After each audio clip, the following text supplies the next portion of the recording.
Bom estarmos aqui nesse lugar. Graças a Deus. Graças a Deus. Queridos, bom dia, a paz do Senhor.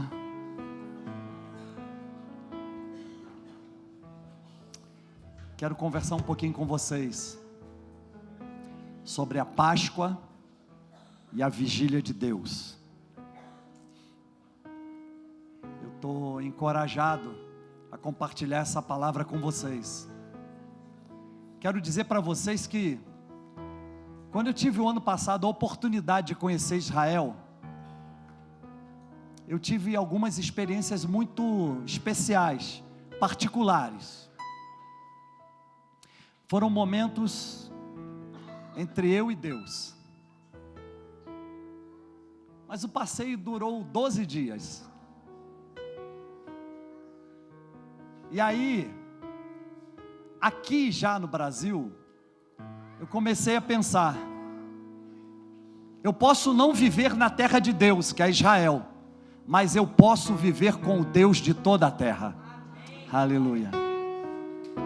Então, o importante não é tanto você viver na terra de Deus, mas é você viver com o Deus de toda a terra.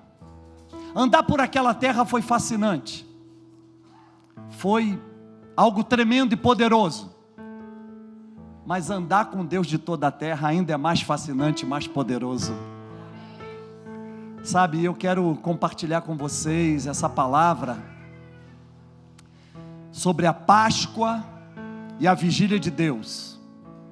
A história da libertação de Israel da escravidão no Egito é uma história reveladora, e é uma história que nós devemos nutrir no nosso coração, principalmente nos dias de hoje, esses dias da igreja de Jesus.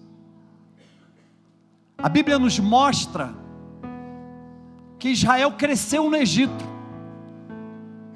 Antes eles eram nômades, depois seminômades, e acampados ao delta oriental do Egito, do rio Nilo, que fica no Egito, que corta o Egito. Eles começaram a crescer, e foi pelas mãos de José que eles foram muito abençoados. Mas houve um faraó que não conheceu José e foi colocado como rei do Egito. E aí, quando ele percebeu que aquele povo, aquela gente estava crescendo, prosperando, ele pensou: um dia eles vão dar contra nós e nós vamos ser escravos deles, porque eles prosperam muito.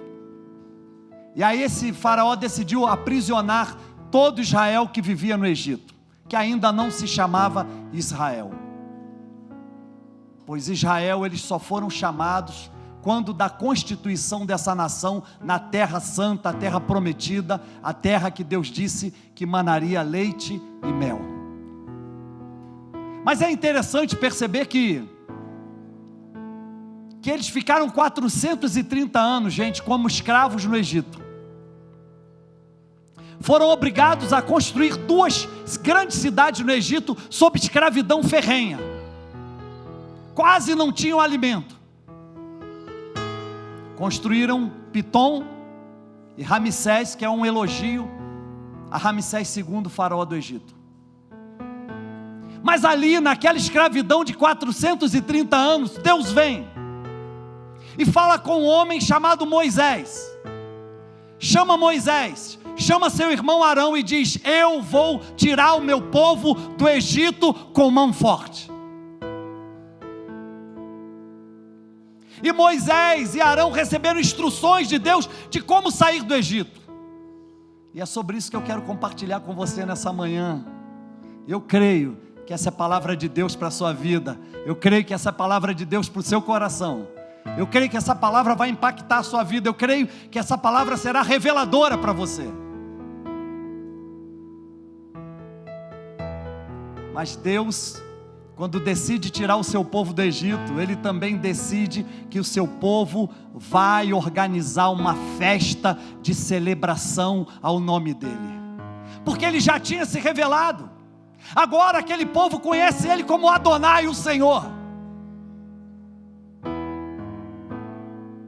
E aí essa festa foi celebrada ainda no Egito. E eu creio de modo muito particular de que essa deveria ser uma festa preservada por nós nos moldes bíblicos. Sim, porque com a ocidentalização do cristianismo, infelizmente nós permitimos serem introduzidos vários conceitos, artifícios dentro da celebração dessa festa. E a mim me parece que hoje nós devemos levar o Senhor Jesus de volta para casa. Hoje nós devemos levar Yeshua de volta para casa. Sabe, há um lugar preparado para Ele, há um lugar que é dele. Há um lugar que não pode ser de nenhum outro artifício. A glória dele, Ele não deseja dividir com ninguém, com quem quer que seja. Então é interessante que a gente se aperceba de que há um chamamento bíblico para nós, Igreja de Jesus. Nós precisamos voltar ao primeiro amor. Nós precisamos voltar às primeiras coisas. Daí que quando eu falo de Páscoa e a vigília de Deus, eu falo de duas coisas muito importantes. Primeiro, a Páscoa, Pessah, no hebraico, passagem, significa que Deus com mão forte nos libertou das trevas e nos transportou para a sua maravilhosa luz.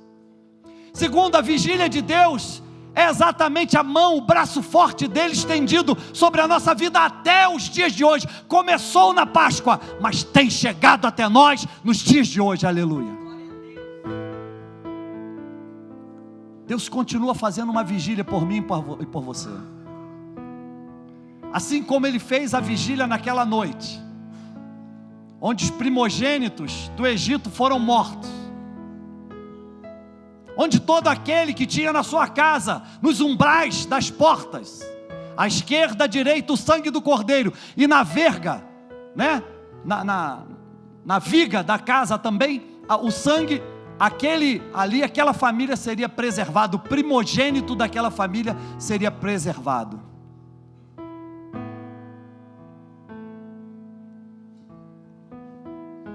Assim como Deus tirou com mão forte Israel do Egito, assim Deus hoje deseja nos tirar das nossas mazelas.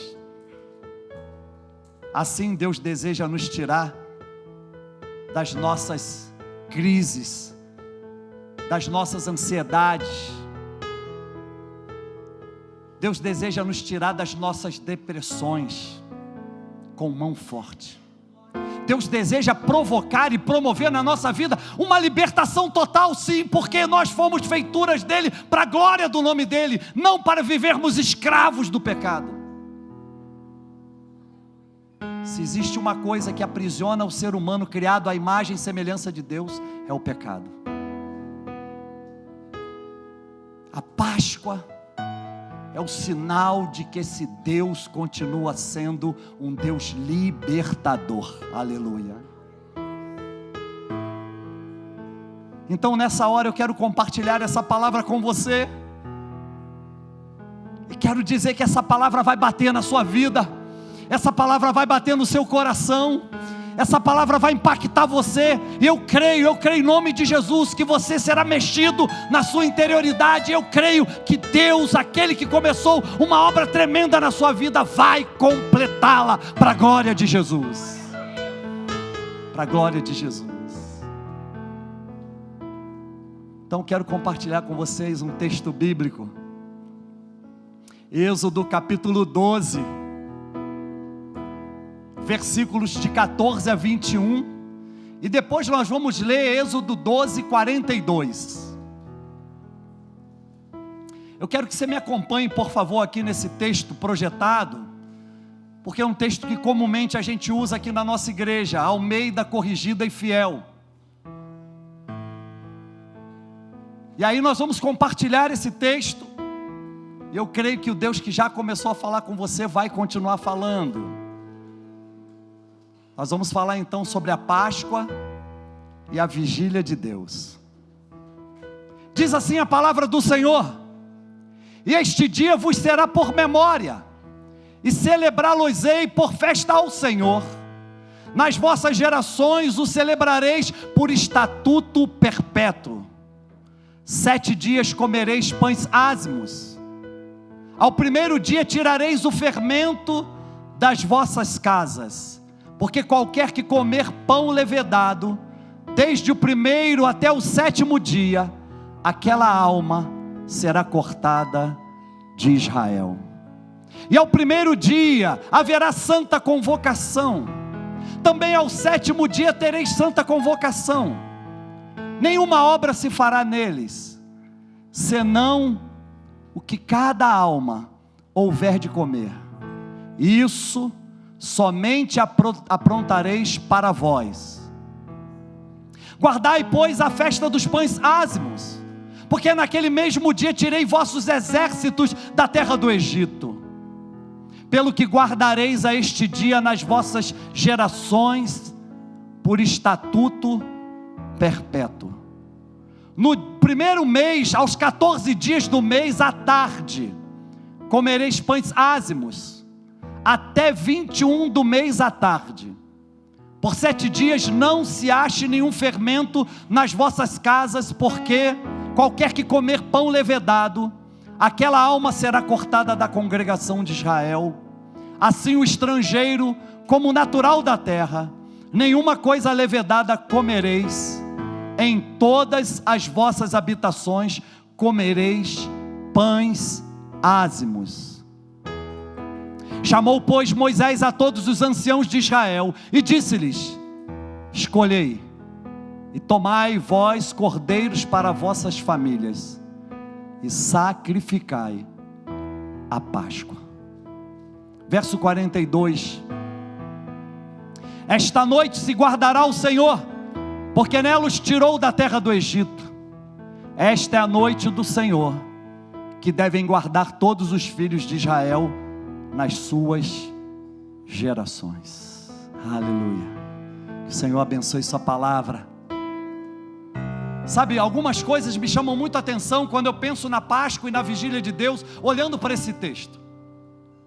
Um pouco antes nós vemos Deus dando uma ordem a Moisés e Arão, dizendo que naquele novo tempo que Deus estava inaugurando na vida daquele povo que estava escravo no Egito, ali estaria sendo iniciada uma nova contagem, um novo ano, um novo tempo.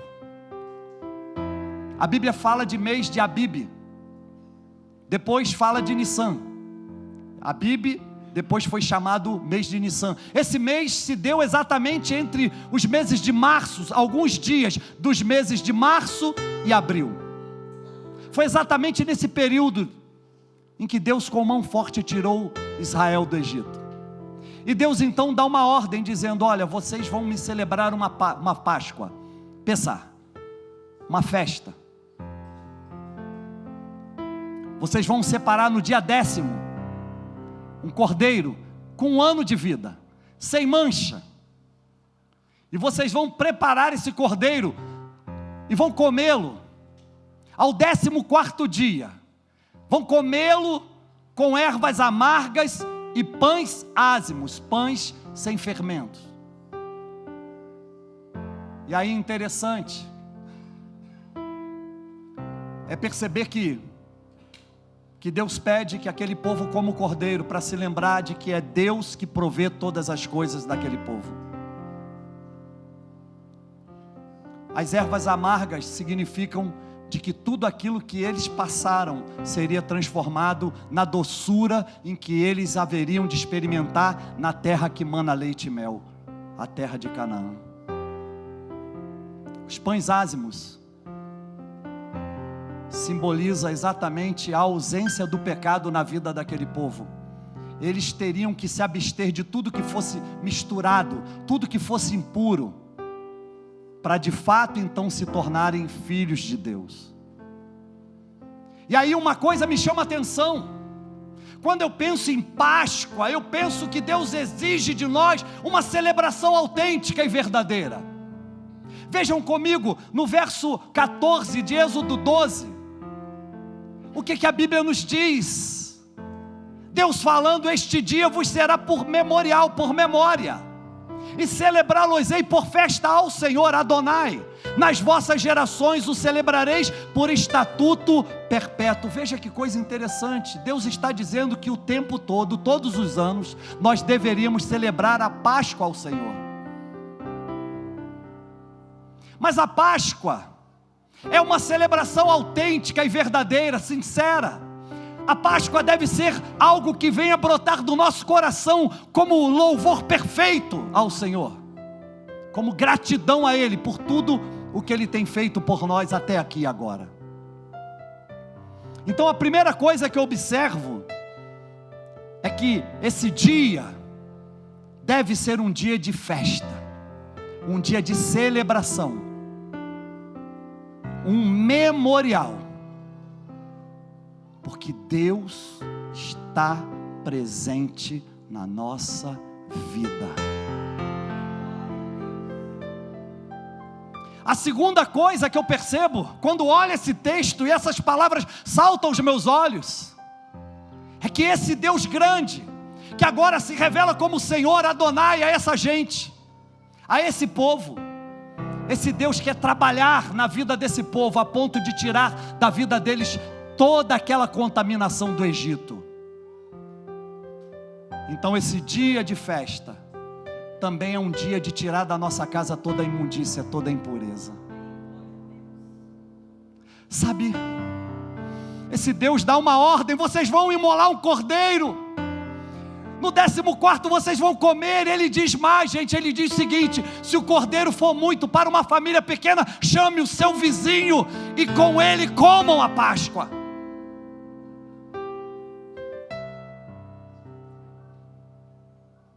Mas ele diz, antes de fazer tudo isso, limpa a casa, limpa a tua casa. Verso 15, pode projetar. 7 dias comereis pães sem fermento, ao primeiro dia tirareis o fermento das vossas casas. Olha que coisa interessante, ao primeiro dia, quando logo a festa começa, o que o judeu hoje faz? Dá um faxinaço, dá um faxinão em casa. É muito bacana você ver que, como que eles fazem, eles juntam a família toda e começam a esfregar e limpar e varrer para fora da casa toda a sujeira, para que a casa esteja cheirosa, preparada para a Páscoa.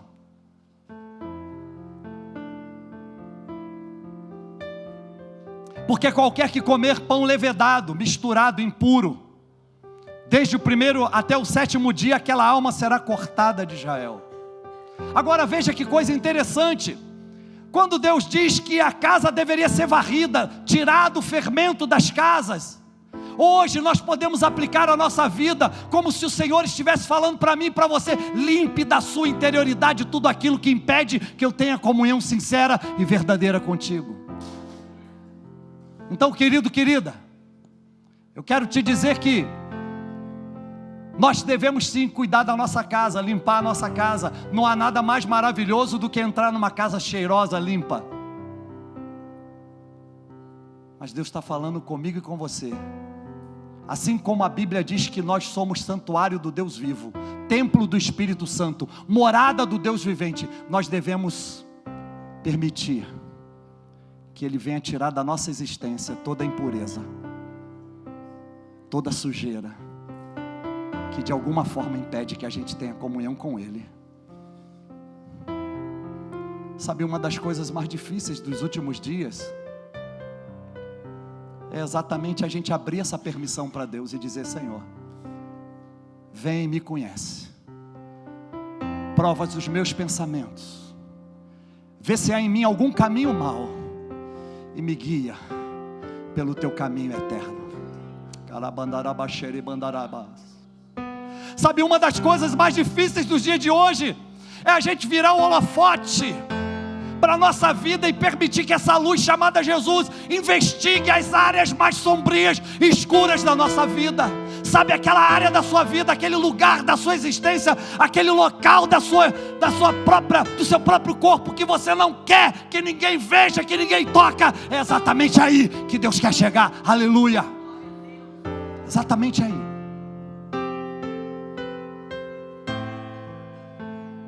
Tirar da nossa vida o fermento velho.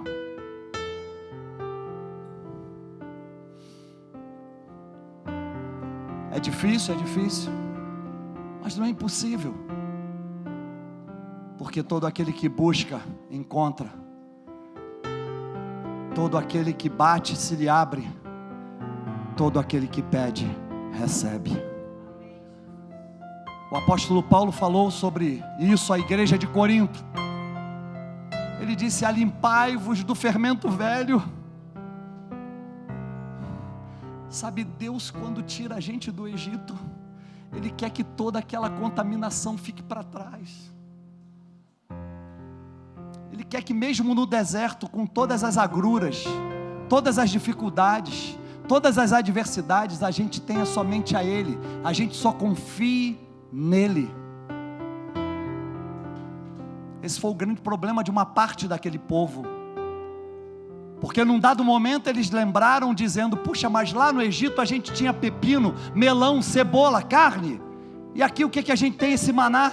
Mas olha que coisa interessante, aquele maná vinha do céu e era provisão de Deus para a vida daquela gente dia após dia. Eu quero te dizer que Deus tem agido assim com você. Deus tem sido o provedor da sua vida dia após dia. Então você não precisa se lembrar das coisas que ficaram para trás. Há um novo tempo que Deus está inaugurando na vida da igreja, principalmente aqui no Brasil. Sabe, Deus tem dado revelações tremendas a muitos líderes, de que é chegado um novo tempo na vida da igreja brasileira. Mas é necessário que de fato a gente permita que esse Deus que guiou, que tirou o povo dele lá do Egito com mão forte, continue com a sua mão forte sobre nós.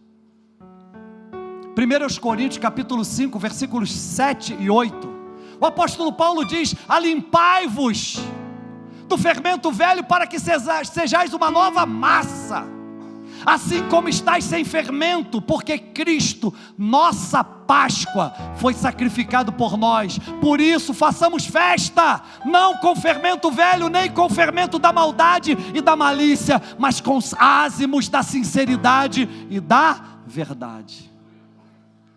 Sabe, esse Deus libertador que libertou o povo de lá, do cativeiro egípcio, é o verdadeiro Deus que está aqui nessa manhã, querendo libertar também a cada um de nós. A mão forte dele está estendida sobre nossas vidas hoje. A mão potente e abençoadora dele está estendida sobre nós hoje. E eu quero te dizer uma coisa: Cristo é a nossa Páscoa. Olha que coisa interessante, Ele foi para o madeiro, Ele foi para a cruz, e na cruz Ele sorveu sobre si o pecado de todos nós. Como nós cantamos agora há pouco, nós é que deveríamos estar lá, mas Ele foi o sacrifício único, perfeito. A expiação feita por Ele foi perfeita, não é necessário uma nova expiação, porque Ele é a nossa Páscoa. Então nós devemos fazer festa assim, gente, não com fermento levedado, mas com os ázimos da sinceridade. Aleluia. Sabe, eu quero dizer para você que uma das coisas mais lindas que pode acontecer na nossa vida é exatamente a vassoura de Deus passar e dar uma boa varrida em nós. Lá no Rio de Janeiro, o povo lá costuma dizer, lá nas vigílias no morro, que Deus passa com uma vassoura de fogo na vida do crente. Eu creio que essa vassoura de fogo queima tudo que é impureza, queima tudo que é pecado, queima tudo que é transgressão, queima tudo que é iniquidade da nossa vida. Sabe por quê? Porque a vassoura de Deus é santa. Oh, querido, querida, permita que o Espírito Santo venha e limpe a sua vida, se assenhore de você. Permita que o Espírito Santo faça uma limpeza extraordinária na sua vida. Talvez você durante muito tempo esteja tentando com as suas próprias forças, mas eu quero te dizer, renda-se aos cuidados eternos do Senhor Salvador Jesus. Renda-se a Yeshua, aquele que pode fazer a sua vida velha nova vida. Aleluia. Por isso façamos festa, não com fermento velho, nem com fermento da maldade e da malícia, mas com os ázimos da sinceridade e da verdade. Sabe, então Deus quer que nesse dia de Páscoa, esse dia da vigília dele sobre nossas vidas, Ele quer primeiro que a gente de fato celebre isso, e que a gente tenha isso como um memorial diante dos nossos olhos. Segundo, Ele quer que a gente permita que haja uma limpeza na nossa vida. Esse dia deve ser um dia de limpeza. Esse dia deve ser um dia de permissão para que Ele venha e limpe a nossa vida. Remova da nossa vida tudo aquilo que impede que de fato a nossa adoração seja sincera e verdadeira. Terceiro, que eu quero compartilhar com você: esse dia deve ser um dia de santa convocação. Uma das coisas mais lindas que podem acontecer na experiência de ser igreja de Jesus é exatamente passar por uma santa convocação. A santa convocação é uma assembleia solene para que todo o povo de Deus conjuntamente possa adorá-lo. Será que você consegue fazer isso nessa manhã? Será que você consegue se desprender das preocupações da conta que você tem que pagar amanhã? Será que você consegue se desprender hoje daquela reunião que você não queria ter, mas que vai ter que ter amanhã? Será que você consegue se desprender da preocupação com o seu filho? Será que você consegue se desprender da preocupação com o seu pai, com a sua mãe? Quem sabe você está vivendo uma crise dentro da sua casa. Será que você consegue se desprender disso para de fato viver uma santa convocação e adorar somente ao Senhor? Como o próprio Senhor disse, o Pai está à procura de adoradores que o adorem em espírito e em verdade. Pode projetar verso 16 de Êxodo 12. E ao primeiro dia haverá santa convocação, juntar todo o povo numa assembleia para adorar a Adonai. Também ao sétimo dia tereis santa convocação, no primeiro dia e no sétimo. Sabe por quê? Para mostrar para mim e para você de que a obra de Deus que foi iniciada na nossa vida, Ele é poderoso para fazer o quê? Ela completar-se também. Por isso Deus fez uma vigília para tirar o seu povo do Egito, e hoje, até hoje, Ele vem fazendo vigília para com as nossas vidas. Então no primeiro dia, santa convocação. No sétimo dia, santa convocação. Momento de adorar ao Senhor.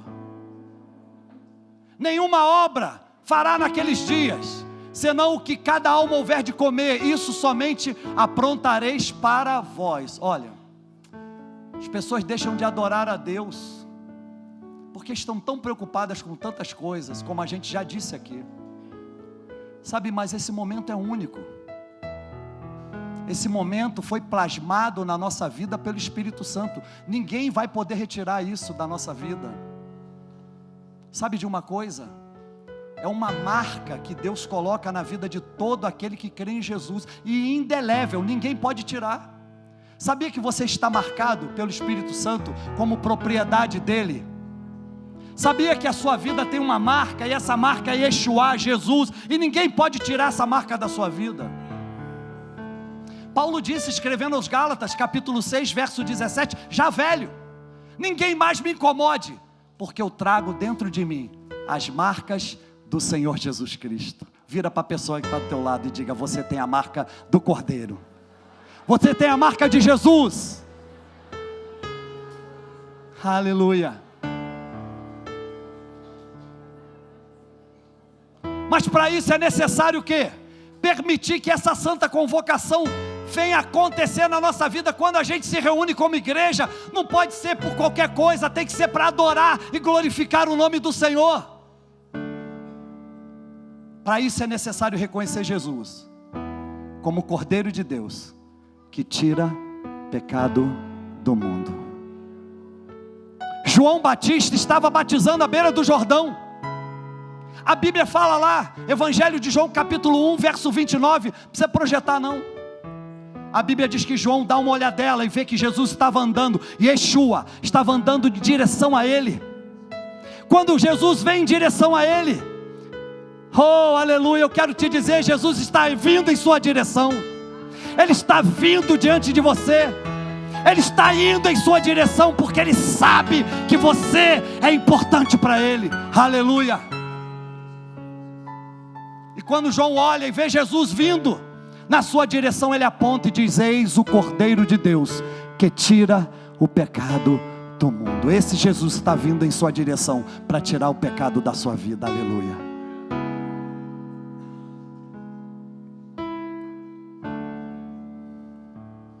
É necessário que haja toda essa preparação, e é necessário comer a Páscoa. Esse dia é dia de comer a Páscoa. Esse dia é um dia especial. É um dia libertador. É um dia revelador. Pode projetar Êxodo 12, 21. Moisés chega, junta todas as pessoas, os anciãos, e ele diz: chamou, pois, Moisés todos os anciãos de Israel e disse-lhes: escolhei e tomai vós cordeiros para as vossas famílias e sacrificai a Páscoa. Sabe, esse é um momento especial. Um momento em que Deus nos dá a ordem de que todas as promessas dele para a nossa vida se cumprirão uma vez que a gente lhe obedeça. Nenhuma promessa faltou de todas as boas palavras que o Senhor falou à casa de Israel, tudo se cumpriu. Josué capítulo 21, verso 45. Dá uma cutucada em quem está do teu lado, diz assim: não dorme não, está cedo demais para dormir. Diga para a pessoa que está do teu lado: nenhuma promessa vai deixar de se cumprir na sua vida, porque foi Adonai que fez essa promessa. Creia, ela vai se cumprir. Oh, você pode dar um aplauso a Ele, Jesus, Rei dos Reis, Senhor dos Senhores, aleluia. A Ele sim toda a honra, toda a glória e todo o nosso louvor. Oh, aleluia. Você tem que crer nisso. Vira para a pessoa que está ao teu lado mais uma vez, você tem que crer nisso. Diga: não perde essa oportunidade não. Diga para essa pessoa: isso é um ouro para a sua vida. Aleluia. Sabe, compreender a Páscoa é compreender que Yeshua foi para a cruz, morreu na cruz, foi sepultado num túmulo emprestado, mas naquela bela manhã de domingo Ele ressuscitou. Ele está vivo, Ele ressuscitou. E na ressurreição do Senhor Jesus também nós encontramos todas as nossas ressurreições, aleluia.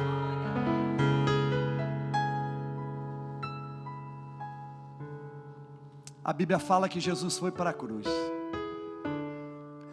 E a Bíblia fala que numa bela manhã, no primeiro dia da semana, o domingo, Pedro e João decidiram ir ao sepulcro.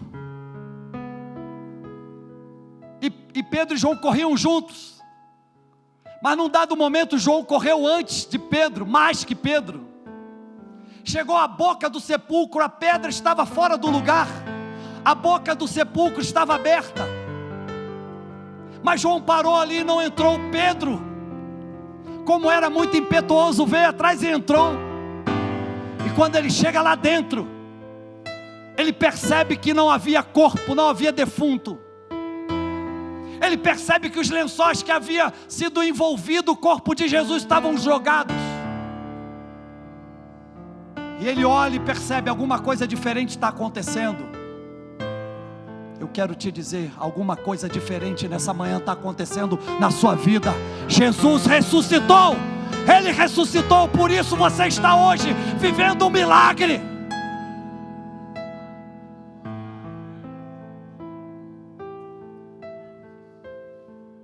Pedro entrou, João veio em seguida.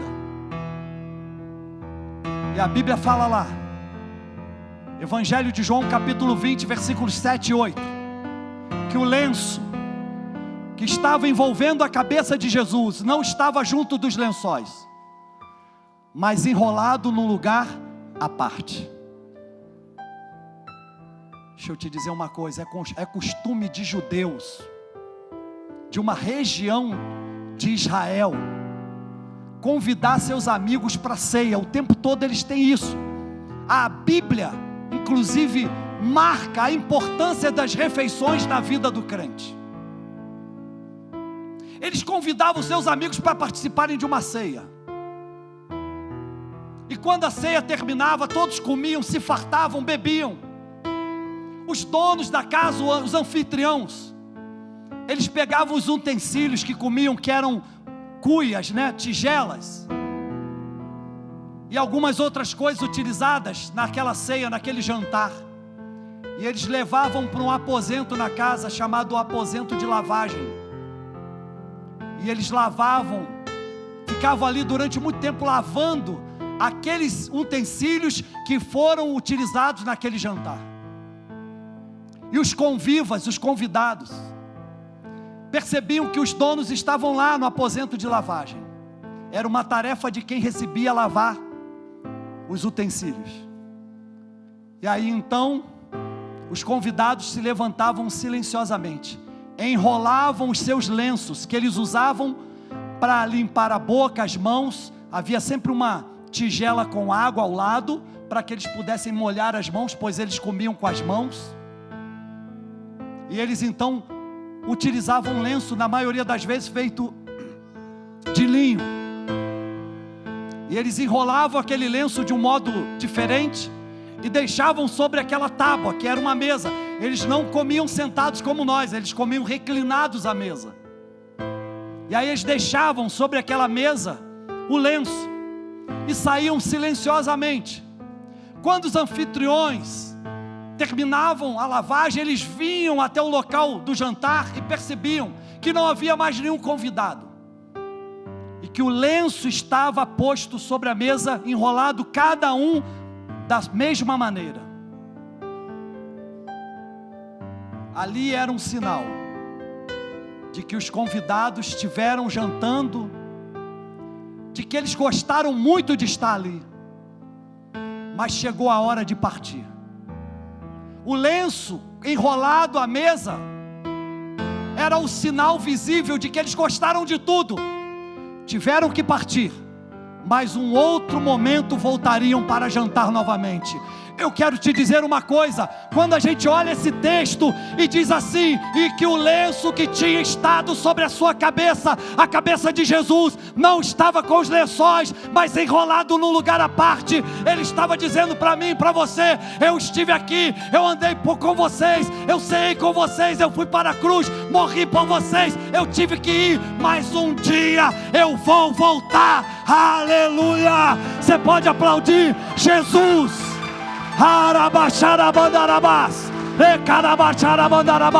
Aleluia. Então entrou também o outro discípulo, João, que chegara primeiro ao sepulcro, viu e creu. Viu e creu. Hoje é necessário que você veja e creia. Ele está vivo. Sabe, ele está vivo. Você não vai vê-lo com seus olhos naturais, mas você o verá com seus olhos espirituais, em nome do Senhor. Queridos, eu estou dominado aqui por um poder de Deus tremendo. Eu estou dominado por uma unção de Deus, que se a gente deixar, a gente fica o tempo todo. Diga para a pessoa que está do teu lado: nunca mais você vai ser o mesmo. Diga para essa pessoa: se prepare, porque você vai ter experiências extraordinárias agora. Diga para essa pessoa: além da experiência, Deus espera que você tome atitudes. Aleluia. Diga para essa pessoa: você precisa ver a glória de Deus, e você precisa crer. Sabe, o apóstolo Paulo escreveu os Efésios capítulo 5, versículos 18 e 19, ele disse: não vos embriagueis com vinho, em que há contenda, mas enchei-vos do Espírito. Veja que coisa interessante: enchei-vos do Espírito, falando entre vós com salmos. Oh, querido, eu não sei se você já teve essa experiência. Eu já tive a experiência de salmodiar muitas vezes, até hoje faço isso. Eu gosto de cantar os salmos, eu gosto de declamar os salmos. A minha experiência do batismo no Espírito Santo foi salmodiando. Um amigo meu que hoje é pastor em Manaus, ele disse: Márcio, você precisa ser batizado no Espírito Santo. Eu disse: mas como é que é esse negócio de ser batizado no Espírito Santo? Eu tinha 2 meses de convertido. E aí ele disse: rapaz, abre a janela do apartamento onde você mora, na madrugada, e começa a clamar a Deus, começa a cantar salmos, começa a declamar os salmos. Eu morava com os meus pais, era um apartamento bem pequeno, tinha uma árvore, era o primeiro andar de um prédio, tinha uma árvore chamada amendoeira, e eu ficava ali de frente para aquela amendoeira, e tinha as estrelas, a lua, o céu, e eu abria a Bíblia e começava a salmodiar, cantar salmos. Sempre gostei dos salmos. Na maioria das vezes eu cantava o Salmo 23, o Senhor é o meu pastor, nada me faltará, deitar-me faz em pastos verdejantes, guia-me a corrente de águas tranquilas, e por aí ia. Depois o 37, 4 e 5, que eu sempre gostei: deleita-te no Senhor, e Ele satisfará o desejo do teu coração. Entrega o teu caminho ao Senhor, confia nele, verso 5 do 37, e tudo Ele fará. Salmo 90 de Moisés, verso 2: tu Deus és Deus de eternidade a eternidade, aleluia. Salmo 139, Salmo de Davi, verso 16: ainda quando eu era uma substância sem forma, no ventre da minha mãe, todos os dias da minha vida já estavam contados e determinados perante o Senhor Adonai, quando nenhum deles ainda havia. Salmo 126, Salmo da saída do exílio, Salmo da saída do cativeiro babilônico. Quando o Senhor restaurou a nossa sorte, andávamos como os que sonham. Então a nossa boca se encheu de riso, e entre as nações se dizia: com efeito grandes coisas fez o Senhor por estes, sim, com efeito grandes coisas fez o Senhor por nós, por isso estamos alegres. Aleluia. Então, nós como igreja devemos experimentar na Páscoa, sob essa vigília de Deus, salmos, hinos. O Novo Testamento, ele contém vários hinos, nas cartas paulinas e também no Apocalipse de João, vários hinos que a igreja primitiva cantava. Então nós podemos fazer isso. Salmos e hinos e cânticos espirituais, cantando e salmodiando ao Senhor no vosso, peraí, não ouvi, no vosso coração. Cânticos espirituais. Aí alguém diz: não, mas isso é coisa de Novo Testamento, que Paulo teve contato com a cultura grega, Paulo evangelizou os gentios, os gregos, e aí então ele introduziu a glossolalia, que é exatamente aquilo que tem lá na filosofia grega, que é uma língua estática, que às vezes as pessoas eram dominadas por esse êxtase e falavam essas línguas. Eu quero te dizer, isso é coisa muito antiga, vem antes do Novo Testamento. É claro que a experiência do Pentecoste marcou a vida da igreja, e hoje nós, como uma igreja pentecostal, podemos dilatar a nossa vida, rasgar o nosso coração diante de Deus. Por quê? Porque é no nosso coração que a gente deve adorar o Senhor. Então nós podemos sim falar em línguas estranhas, como diz, mas isso vem antes. Os judeus que saíram do Egito, em Canaã, no templo, hoje em dia nas sinagogas, em casa, no Pessá, na Páscoa, no jantar, da noite de Páscoa, o Seder, eles podem também se reunir numa assembleia para salmodiar, para cantar hinos e cânticos espirituais ao Senhor. Há um termo hebraico chamado nigum, que significa exatamente o ajuntamento de pessoas numa celebração solene para a exaltação do nome do Senhor Adonai.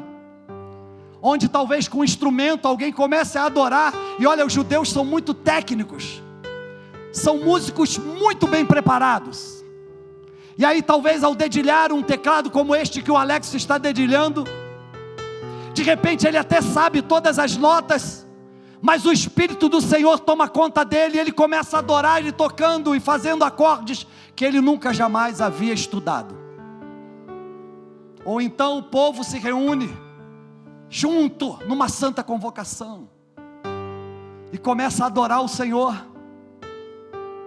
e começa a glorificar o nome do Senhor, e dali brotam cânticos, dali brota dança, dali brotam línguas estranhas, tudo para a glória do nome do Senhor. Sabe, eu não estou nem um pouco preocupado se alguém me chama de maluco, de doido, disso e daquilo. O que eu quero é Jesus. Eu sou louquinho por Jesus.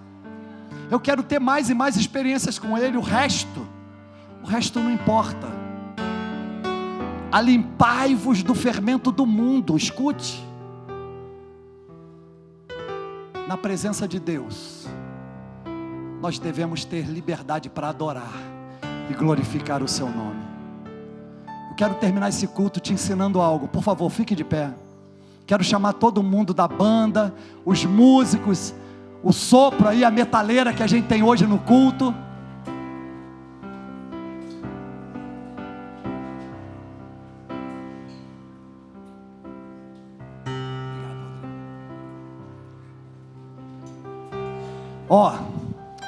Nós vamos terminar esse culto essa manhã assim. O Nigum é o seguinte: o Nigum é uma forma de exaltar a Adonai, a Deus, ao Senhor. E uma das coisas mais lindas que acontecem é que isso brota de forma espontânea, é uma adoração espontânea. Sabe, eu creio, gente, que hoje o que Deus mais espera nessa Páscoa, quando Ele faz uma vigília sobre nós, quando o braço estendido dele veio lá do Egito e nos acompanha hoje, eu creio que o que Deus mais espera de nós é que a gente o glorifique agora, é que a gente o adore, que a gente louve o seu nome, que o nome dele seja exaltado entre todas as nações, que o nome dele seja celebrado nessa manhã de domingo de Páscoa, domingo da passagem, domingo da libertação, o Pessar. Eu quero te dizer uma coisa, meu irmão, minha irmã, esse é o momento da gente ter liberdade para adorar ao Senhor. Eu não sei o que vai acontecer com você. Você vai dançar, você vai bater palmas, você vai glorificar, você vai cantar, eu não sei, Deus sabe. Mas que haja uma adoração sincera e verdadeira em nosso coração, pois o fermento da maldade, o fermento da malícia já foi retirado da nossa vida. Aleluia. O Nigum consiste nessa reunião assim, onde de repente alguns começam a introduzir algo, um som espiritual, que vai puxando toda a congregação nessa celebração de adoração. Daí a pouco alguns começam a falar em línguas, alguns começam a introduzir cânticos, hinos, alguns começam a dançar. E é mais ou menos assim, ó. Vem comigo, vem comigo. Você vai pegar as suas duas mãos. Você vai fazer o seguinte, ó. São 3 toques só, mas você vai fazer me acompanhando, ok? Você vai me acompanhar assim, ó. 3 vezes. Pode começar. Isso. Essa é a expressão da nossa adoração.